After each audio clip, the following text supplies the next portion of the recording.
It's no secret that both Britain and America have perceptions about one another. For instance, some Americans will ask me, "Ooh, Lawrence, is it true that you all live in castles?" Yes, but to be completely fair, before I moved to the United States... Okay, to be honest, look, I live in a small city and there is a castle here. There is a lot of castles all over Europe. Too many, if you ask me. Yeah, I'm saying that. Today I will be reacting to 5 ways living in the US has altered my perception of it, okay? This will be really interesting, but before I go into that, can I ask you for one thing? If you can leave a like, thank you so much, my friend. This is the best way to show support. If you can subscribe, well, in that case, forget about it. You make my day. Have that in consideration. Now, link for the original video in my description, and let's play it. In fact, it's just occurred to me, this is something that I've heard a lot since moving here. Press 1 for English. Para español, oprime el dos. Carne asada, por favor. Muchas gracias. Hello, this video is sponsored by the Great Courses Plus. I'm Lawrence Brown and I'm on a quest to uncover all of the memos that Britain and America lost in the pond. And one of those memos pertains to perceptions. It's no secret that both Britain and America have perceptions about one another. For instance, some Americans will ask me, "Ooh, Lawrence, is it true that you all live in castles?" Yes, but to be completely fair, before I moved to the United States... Okay, to be honest, look, I live in a small city and there is a castle here. There is a lot of castles all over Europe. Too many, if you ask me. Yeah, I'm saying that. I had my own wild perceptions of what this country was. And today, since my channel has more than doubled in size in the last year, it's time to bring new subscribers, old subscribers, and yet to subscribers up to date. Here are 5 ways that my perception of the United States has changed since I moved here. Oh boy, history? Ah, American history, that wildly misunderstood beast. In Britain, you'll occasionally hear remarks like, "Ooh, America doesn't have history." In Britain, we've got churches older than dinosaurs. Okay, this goes back to castles, because Europeans are a bit spoiled when it comes to history, and let's be real, that's a fact. But America actually have amazing history. If you look at Native Americans, the Civil War, American Revolution, by the way, I have reactions to all of those topics on my channel. But that said, I really believe American history is a fascinating topic, and it's something that I want to react more in the future. Older than dinosaurs and Keith Richards. No, they say, America is like the Macaulay Culkin of countries. But this line of thinking overlooks one very important fact. Macaulay Culkin is 40. But also, human history on this continent dates back to before Alfred the Great was even in nappies, diapers. You see, growing up in Britain, I was only given a kind of narrow view of Native American history. But the truth is, millions of Native American people lived on the North American continent, thousands of years before Sir Walter Raleigh laid his eyes on Roanoke. And when you live here, evidence of this is all around you. Recently, I paid a visit to Cahokia Mounds right here in Illinois. And on these mounds, 1,000 years ago, a city of 20,000 Mississippian natives lived. And while by today's standards that number probably doesn't sound that big, at the time that was more than the population of London. Humans, not rats. And that's relatively recent. One story that really blew me away, pun intended, was that Native Americans were alive, living in the area, and likely witnessed the formation of Crater Lake in present-day Oregon. Ooh, this occurred almost 8,000 years ago upon the collapse of Mount Mazama. Now, of course, when assumptions are made about America not having much history, people are really referring to the United States of America. But the thing that I've come to realize about this is that it has a lot of history packed into a short time frame. For context, let's go back in time. Not literally, I don't have a flying saucer. But switch on the time circuits to a quarter of a century after the signing of the Declaration of Independence. In 1800, the United States was home to just 5 million people. That's less than present-day London. And the country's been busy in that time because today it stands at 330 million. To be honest, that's crazy. 5 million to 3... America is like what, 300 million right now, a bit more actually. Oh, that's insane. 1800, the United States was basically a country only east of the Mississippi River. That'll be important in a moment. In 1800, Chicago, the Windy City, the place that I currently live, didn't exist and wouldn't for 35 years. And even once it did, it was located in the country's Northwest Territory. And actually, this also explains the geographical classification of the Midwest. Whenever I heard that term before moving to America, I just assumed that's where John Wayne picked up his mail. And there have been dark times and hopeful times. The expansion west, the Emancipation Proclamation, World War I, World War II, the Great Depression, Prohibition, women's suffrage, Tom Hanks being born, civil rights marches, the Civil Rights Act, landing on the moon, Watergate, Vietnam, Star Wars. Both. No, but he's putting some jokes there, but to be honest, there is a lot of history in a very small, timeline. And that's amazing. That speaks a lot about America. The film franchise and the missile defense system. That was a very basic list from the top of my head, and it is one, admittedly, that you can pick up anywhere in the world. But elements of that history, and we should say very intense history, is still felt today. I mean, it calls to mind my visit to the Lincoln Museum in Springfield just a few weeks ago. Couldn't have done that in England, not even online. But I think the point is, you can learn all of this history in a book, but I think being in and around reminders of it, physical reminders of it, is probably the best method of learning that there is. Anyway, before my upper lip becomes any less stiff, let's move on to this. Okay. Geography. Well, I'm trying to think what Lawrence is going to talk about, but kind of have no idea. Geography. Maybe America is even bigger than he thought, because looking at the maps may not give you the correct perception. Could be that. Listen, I've talked a lot about how bloody big America is, and it is. I mean, just look at the map behind me. It looks like a giant shark. There's the tail and there's the head. Never mind. But there are so many more things I didn't know about America's geography until I moved here. Here are 5 of them. Weirdly enough, I did know that the Mason-Dixon... So this is a top 5 inside of another top 5. That's why I love Lawrence. Yeah. There are so many more things I didn't know about America's geography until I moved here. Here are 5 of them. Weirdly enough, I did know that the Mason-Dixon line was basically the separation between the North and the South. But what I didn't know until I moved here was the role that the Mississippi River played and plays in the division between East and West. And this division... Wait, is the Mississippi River what defines East and West Coast? No, right? Wait, that's crazy. Maybe. Somehow seems to come up in everything I research for this channel. For instance, hello everybody in the state of Georgia. Hey, how does it feel to be the largest state in the United States that is east of the Mississippi River? Or hello to the Wilshire Grand in Los... Yeah, I was like, Texas have a word. Oh no, Alaska is bigger than Texas. But let's say in the mainland. Los Angeles, you are the tallest skyscraper that America ever saw, west of the Mississippi. And one thing that I've noticed, having visited multiple places either side of the Mississippi, is the large disparity between tree diversity. I mean, yes, don't get me wrong, California has some of the oldest trees in the entire world, but owing... Wait.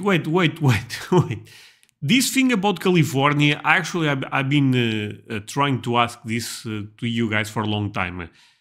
A couple of months ago, I got a comment on my YouTube section of the comments, that ended up saying, André, California have trees older than Jesus Christ. I was like, no chance. Is that true? Because maybe it is, actually. That's crazy. Just saying, that's crazy. To its terrain, the western United States is way behind on trees. Whereas if you go out into the Appalachian Mountains of West Virginia, you can't see the mountains for the trees. That's not the saying. The third point is a four-sided one. If you've watched this channel for a while, you'll know it's not lost on me. America is made of rectangles. Literally, in the case of this map. I'll never tire of the fact that the US flag, hundreds of US counties, most US streets, several city parks, and Colorado and Wyoming are all rectangles. But living in them... That's a fair point, by the way. Their rectangular worlds are some decidedly non-rectangular people. And because there are 330 million Americans, I always assumed that the population density of each state was similar to that of the United Kingdom. But something that I've learned since living and crucially working here in the United States is that several states out west do have a larger area than the United Kingdom, but might boast 1/100th of its population. Let's not even talk about Portugal, by the way, because I'm not sure. Maybe Delaware and stuff like that is smaller, but most of the states, they are kind of big. Yeah.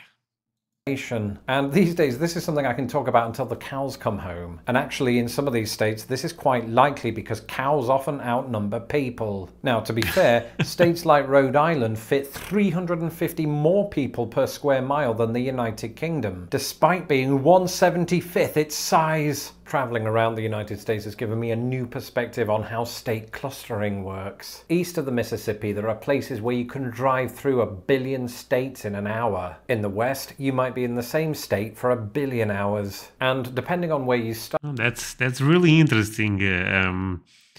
America is so big. It's crazy. And yeah, I can see his point that you can go to different states in a specific region, but if you are in middle of Texas, you stay there for like 2 years, and on foot you cannot leave Texas, right? On car you can, but you guys get the point. It's really big. Yeah. A reasonable drive from the East Coast to the West Coast can take you through as many as 14 states, but as few as 7. Similarly, driving from Mexico to Canada might take in 10 states or just 3. Either way, it's food Oh, that's true, because okay, never thought about that. for thought, and at this time I'm going to turn my thoughts to food. The best thing about America. My perception of American food used to be that it was just hamburgers and pizza, and sometimes both at the same time. I was a student once. I was only... And stupid. Sorry, Lawrence, you have to admit, that makes no sense. Because Texas barbecue, Louisiana food, comfort food in the South, are you kidding me? No chance. America on this is... Oh, if not the best place in the world, top 3. Maybe top 2, maybe 1. Vaguely aware that America had its own desserts like pecan pie, or that Americans like to put one of about 58 million different sauces on things, or that while American cheeseburgers are noted for their plastic-like cheese, states like Wisconsin produce genuinely excellent cheeses. So the other day I was trying to make a burger, and I was like, yeah, I'm gonna do it the American way. I went to the supermarket and I could not find the American cheese, and I went to another one. No chance. I went to like 5 or 6. No chance. They don't sell that. I believe that's because of European rules or something, but I was really disappointed. What would you say is the best cheese in the whole state of Wisconsin? Oh, the best cheese in the state of Wisconsin is called Muscadet Mayhem. Actually, I have to show you. That's Case Meister. That's Muscadet Mayhem. Okay. Let's get one of those. Yeah, we'll get one of those. Absolutely. Too. And while I think it was pretty common knowledge that American portion sizes were bigger than their British counterparts, I had no idea back in the day that the United States was the land of the free refills. See what I did there? Wordplay, which brings us on to this. The writer George Bernard Shaw once said that Britain and America are 2 nations divided by a common language, and he should know because he was Irish. But when I lived in Britain, it wasn't as clear to me just how deep this division was. In hindsight, it seems like there are certain well-known and popular differences, like chips instead of fries, colour with a U or without, and aluminium. I say it both ways, chips and fries. I think both sound great. Give me some chips. Yeah, let's eat some fries. I like both. Yeah, Russian English for the win. Versus aluminum. But as a British person Aluminium. What? living in the United States day in, day out for 13 years, you discover ones you didn't even know exist. For example, as recently as a few months ago, I learned that Americans pronounce centrifugal as centrifugal, right? Because we're just... No. Wait, okay. Okay, I will try. Okay, I'm not getting influenced by Lawrence. Let me say that word. Centrifugal. Centrifugal. Yeah, centrifugal. This is the correct way to say it. Centrifugal. Is that Britain? American? No. Russian English again for the win. And he's a Portuguese guy saying. Makes no sense, I know. Centrifugal as centrifugal. Right, because there are just some words like that that don't often present themselves in general conversation. Oh, yeah. And so for years I might have been pronouncing something in the British way, and Americans would have thought I was a right numpty, and I would have had no way of knowing except by reading the comments section. But to address American English specifically, only by living here did I become aware of regional differences. Right, how most of America says Mary, Marry and Mary all the same, but some parts don't. Okay, well, that was fun. Differences. Right, how most of America says Mary. Wait, oh no, that's difficult. Mary, Okay. Let's try to clean my mind. Meditation. Mary. Mary. Mary. Yeah, that was easy. Right? Mary, Mary, and Mary all the same, but some parts don't. Or how the country regionally differs on what they call a fizzy drink. Soda. This is interesting because soda and Coke. Pop is what I don't get it. Pop. I like soda, to be honest. But Coke is also fine. But pop. But you guys also say soda pop, right?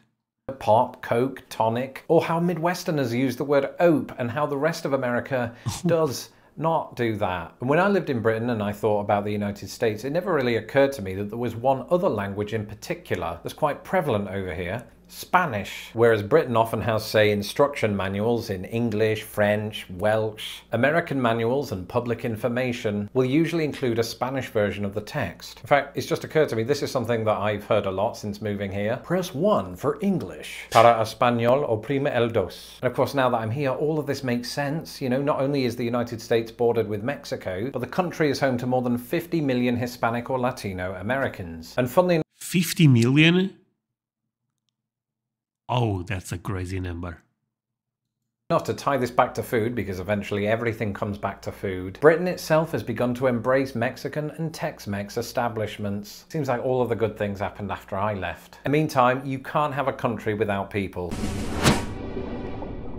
Americans. When we British people think of Americans, what do we think of? What do we picture? As a child of... Okay, when I think about Americans, what do I think? I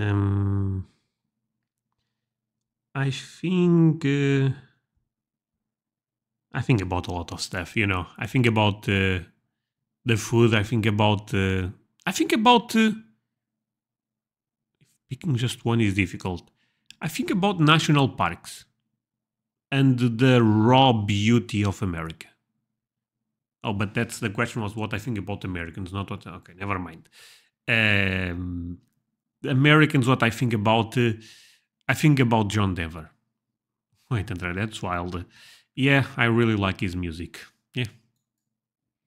But I also think about amazing people in general. Imagine that a large percentage of you were perfectly embodied by J.R. Ewing and Sue Ellen. Mind you, I'm the same kid that thought the Golden Girls was set in New York City because the intro featured large buildings and also because Different Strokes was set there. But I've since realised it's the most Florida thing that ever Florida'd. But in many ways, Florida itself provides Britain with a false view of Americans and, let's face it, Floridians. Because I think we think that something... Floridians is a really beautiful word, by the way. Like, you know, 1 in 2 Americans is a Florida man. And that's silly. I think it's like anywhere else. Yeah, you guys are so nice to me. A lot of times you guys tell me in the comments, André, you could be a Florida man. Oh man, that means a lot coming from you guys.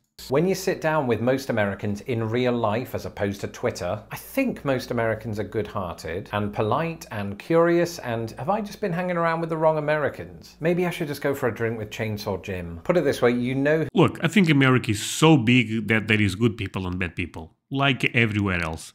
But the raw American, that sounds weird, it's a tremendous person. No matter if we are talking about a male or a female, I have the best impression about Americans.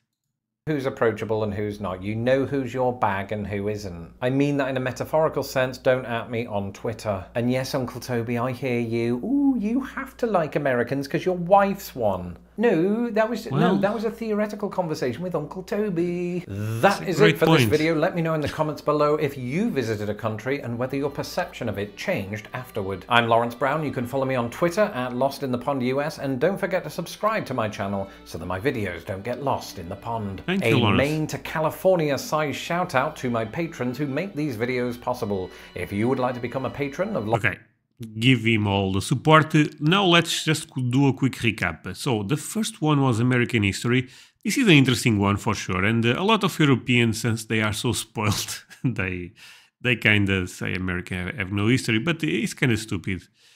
Geography, very interesting one actually. The thing about Mississippi, I kind of have no idea.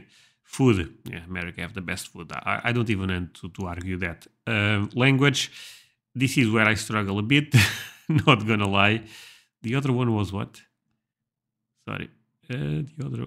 Come on, the ad. People. So trying to share with you some perceptions or misperceptions actually I had before starting this channel.